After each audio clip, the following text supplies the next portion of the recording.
Story time about how my grandma almost got me grounded. So a little background information, I was 14 and in 8th grade, and there was this boy that I really liked who lived like 10 minutes away from me. So the one night he asked me if I wanted to hang out, and my mom was strict about me not hanging out with people after 7 o'clock at night, especially a boy. I wasn't even allowed to hang out with boys. And my grandma, my mom, and my brother and I all lived together, and we all had our own rooms. Mine was on the first floor of the house, so I snuck out the window and I went and hung out with him. So I snuck out at around 3 and came back at around 4 a.m. And my grandma comes into my room to wake me up for school. And I guess that I had been laying on my side and my hair was like pulled up, because literally all I remember waking up to is her smacking me up out of my sleep and screaming at me because there was a hickey on my neck. She's like, I'm telling your mom whenever she gets home, your window's gonna be screwed shut. And I keep telling her it's not a hickey, so she calls my brother over. And he's like, yeah, that's definitely a hickey, because he likes to kiss her ass. Like for part 2. Part 2 about how my grandma almost got me grounded.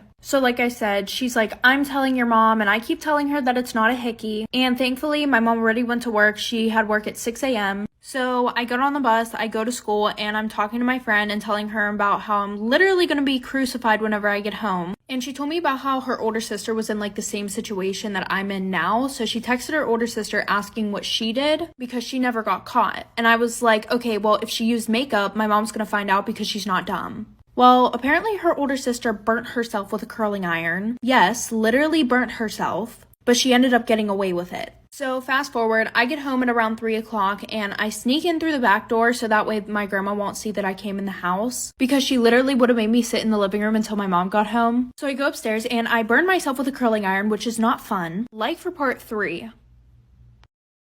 Part 3 about how my grandma almost got me grounded. So like I said, I snuck in through the back door so that way my grandma wouldn't see me, because if she saw me, she would have made me wait in the living room with her until my mom got home. So, you know, burnt myself with the curling iron and my mom gets home. And since I'm on the first floor, I can literally hear my grandma talking to my mom and my brother, of course. My grandma's like, yeah, she has hickeys all over her neck, which is literally an exaggeration because there was one small one. So my mom calls me out to the living room. I go out and she's like, all right, show it to me. And I'm like, show you what? She's like, don't play stupid. Your grandma already told me the whole situation. And I was like, Mom, I literally burnt myself with a curling iron. And my grandma's like screaming and freaking out because I'm lying. She's like, you better tell your mother the truth right now. Da da da da da. So I show the burn to my mom. She looks at my grandma and she's like, so you're gonna tell me that's not a burn on her neck? And she was like, that's not how it looked this morning, blah, blah, blah. So I got away with it, but now my grandma literally stalks me to see if I'm doing anything wrong so she can tell my mom. Is a $40 foundation better than a $9 foundation? The two foundations that we have going up against each other are the She Glam Complexion Pro and the Airbrush Flawless Foundation. This at least looks like it's $30. So on this side, I'm going to do the She Glam foundation, and on the other side, I'm going to do the Charlotte Tilbury foundation. First things first, both of these foundations claim to have a matte finish that lasts all day, and it is supposed to feel like nothing is on your face. Also, both of these are supposed to be full coverage, and that's good to put to the test today because I do have a few blemishes. I am in literal shock right now. This is a dupe for the Charlotte Tilbury foundation.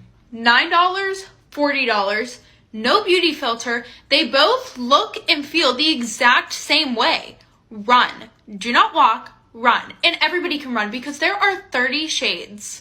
Like, I'm sorry, you will never catch me spending $40 on a foundation ever again. Storytime about how my boyfriend cheated on me with his best friend's sister. So a little background information, I was 15 and in 9th grade, and we're gonna call my boyfriend Alex. Alex and I had been together for 6 months, and at the beginning of our relationship, his best friend, who we're gonna call Caleb, him and I literally despised each other. But Alex would always want all 3 of us to hang out, so we decided that we had to get along. So we decided to keep it civil only when we were with Alex. Well, fast forward, all of a sudden, Caleb's grown-ass sister starts hanging out with Caleb and Alex 24/7. And it was weird because she was like a senior hanging out with a freshman. But I didn't think anything of it at first. Well, then out of nowhere, while I was at school, like a week later, Alex says that him and I need to have a talk. So we start walking away from Caleb, and as we're walking away, Caleb looks at me and gives me like this good luck look. Then he told me that he wanted us to take a break. Like for part 2. Part 2 about how my boyfriend cheated on me with his best friend's sister. So like I said, he tells me that we need to talk, and then he goes, I think we should take a break. Like, what do you mean take a break? Well, funny thing, throughout this whole break, he was still being touchy with me, still acting like we were in a whole ass relationship. And the whole time I was acting like I was fine, so that way I didn't want him to feel bad for me and felt like he had to get back together with me. And he was acting like nothing happened. Like I said, it was getting to the point where all my friends had started asking if him and I were back together. And I had to be like, no, we're not back together yet. Well, then Friday rolls around, aka 2 weeks later, and he tells me that he misses me. Shocker. So then he said he wanted to get back together. I said yes, obviously, because I still really liked him and I was a dumbass not to see the red flags. Well, now that it was second time around of us being together, I started to notice the first flags that I didn't notice in the beginning of our relationship. Like the one time he went to the mall with his friends and he gave these girls his Snapchat. He wasn't going to tell me about it, but then his friends told me, like for part 3. Part 3 about how my boyfriend cheated on me with his best friend's sister. So like I said, I started noticing red flags. Well, when I had confronted him about the Snapchat thing, he told me that he felt bad if he didn't give it to them because he didn't want to be mean. Another red flag is that he would never, ever, ever, ever, ever let me touch his phone. Like if he even saw my eyes look at his phone for 0.2 seconds, he would grab it real quick. Anyways, back to him getting with Caleb's sister. When we had got back together after our break, this one girl came up to me and she was like, hey, I have to tell you something. I didn't think it was going to be anything about my relationship with Alex, but here we go. She goes, he broke up with you to hook up with some other girl. So obviously I'm fuming. I go up to him and I'm like, did you break up with me to go and hook up with another girl? He goes, that's in the past. Why are you mad about it? Like we were broken up. Clearly he thought it was okay just to break up whenever you want to go do shit with someone else. Apparently she said that they could do stuff if we broke up, but I ended up finding out that she does this to all of her little brother's friends.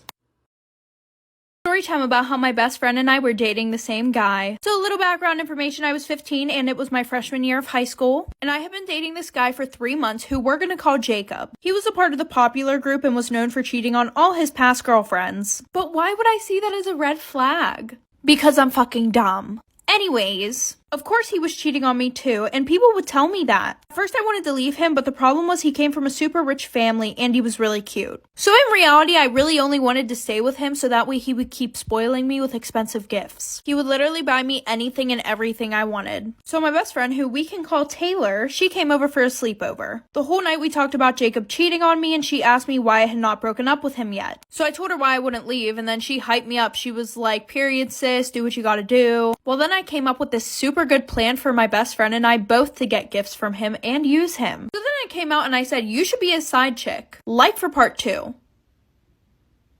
Part 2 about how my best friend and I were dating the same guy. So like I said before, he was cheating on me 24/7, but he was spending money on me 24/7. That's the reason why I wouldn't leave him. So then I told my best friend that she should be his side chick. So that way we could both use him for his money. So Taylor started flirting with him to try and make him want her too. And I may have given it a little push by giving her his Snapchat, so she tried to slide in his DMs and then also tried texting him on Snapchat. At first, his cheating ass did not want to do anything with her. And I was like, the one time.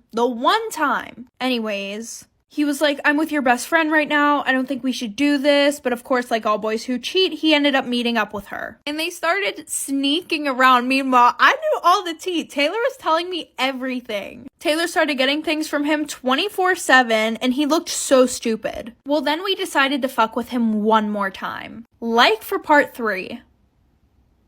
Story time about how my best friend and I were dating the same guy at the same time. So like I said, she was sneaking around with him. Meanwhile, she was telling me everything. He was buying her gifts, he was buying me gifts, so everything was perfect. But we had one little trick left up our sleeves. We decided that we would both make a wish list and put everything that we wanted on there. And at the end of the month, we would have a sleepover, bring everything that we got. Well, on the night of the sleepover, we brought everything, and let me tell you, this filled up my king-size bed. There was stuff all on the floor. So what did I do? I took a video of it, and I uploaded it to Instagram, tagging him and his friends, and wrote a long-ass caption, basically saying, if you cross me, this is what will happen. You'll get played. He was so embarrassed, his friends and everyone at school basically laughed at his dumb ass. Well, he ended up telling his mommy about it, and they came and talked to my parents, and they pretty much just told them to get the fuck over it, like your son did what he did willingly. She didn't do anything wrong. She meaning me. My dad was kind of mad at me, but my mom was super impressed about it, and we laugh about it all the time. Story time about the girl who used me to get with my guy best friend. So a little background information, I was 15 and in 9th grade.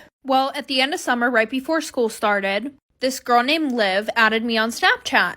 And I had seen her all around school. She was very popular and a little bit stuck up. but I added her back and then I got a call on Snapchat from her. I answer very awkwardly and I'm like, hi. And then she was like, oh, I've seen you in a lot of this guy's pictures. Are you guys like best friends?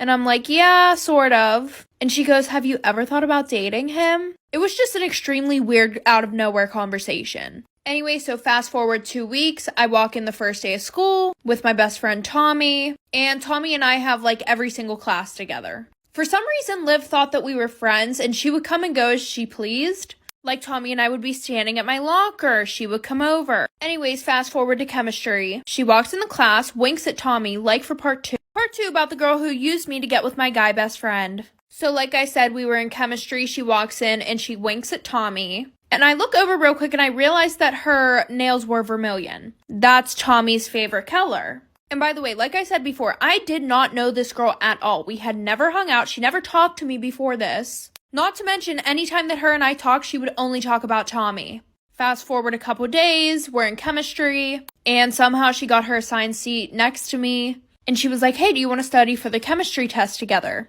And I was kind of excited because I thought that I had a new best friend. So I said, yeah. Later on, she comes to my house. I never told her an address or anything like that, so I was very creeped out about how she knew my address. We studied for the test, and she goes, hey, do you want to hang out with Tommy and a few other guys tomorrow?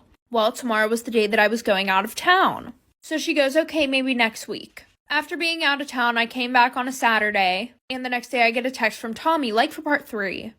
Part 3 about the girl who used me to get with my guy best friend. So like I said, she asked me if I wanted to hang out with Tommy and a few other guys. I told her that I was going out of town. When I got back from out of town, the next day I get a text from Tommy. He was flipping out on me. He said that I was talking shit about him to Liv. And apparently I said that I was happy that his mother died.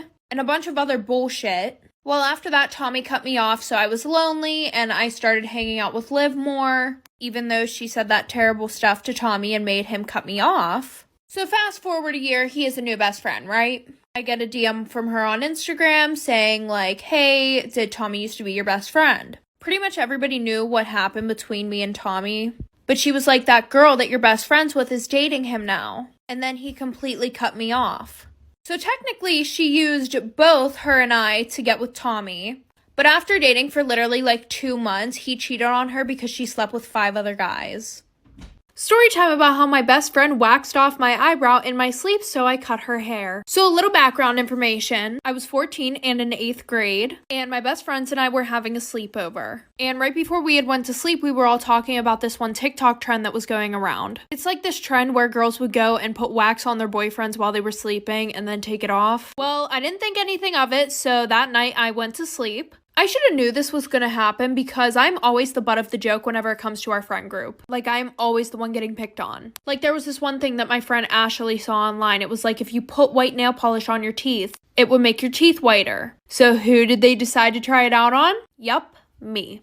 And yes, I could have said no, but these were my best friends. I didn't think that they would intentionally hurt me. Anyway, so like I said, I go to sleep and all of a sudden I wake up in the middle of the night to something very, very, very hot on my face. I open my eyes and all of my friends are standing above me with their flashlights on, like for part 2. Part 2 about how my best friend waxed off my eyebrow while I was asleep, so I cut her hair. So like I said, went to sleep, didn't think anything was gonna happen, and then I wake up and all of them are standing above me with their flashlights on. And then I realized that Ashley has a stick in her hand. Once I realized that there was wax on the other end of the stick, I started screaming. So then Kelsey decides to cover my mouth. She's like, shh, it's not that bad, I promise, like, don't worry. I get up real quick, I run to the bathroom, and there's like this pink transparent wax on my eyebrow. It was about 3 a.m. and we're all sitting there trying to find ways to get this wax off of my fucking eyebrow. Well, then Amber goes, I'm tired of this, grabs it and rips it off my forehead. So I'm crying at this point. Like, I'm in 8th grade, I'm about to have my glow up, and y'all gotta ruin it with taking my eyebrow off. So nobody went to sleep for the rest of the night because they thought that I was gonna do something to them. So I acted all cool. I was like, no, it's fine, I can just draw it on. When in reality, I was going to cut this bitch's hair. Like for part 3. Part 3 about how my best friend waxed off my eyebrow in my sleep, so I cut her hair. So like I said, nobody went to sleep for the rest of the night. I acted like it was okay because I was plotting in my head that I was going to cut one of their fucking ponytails off.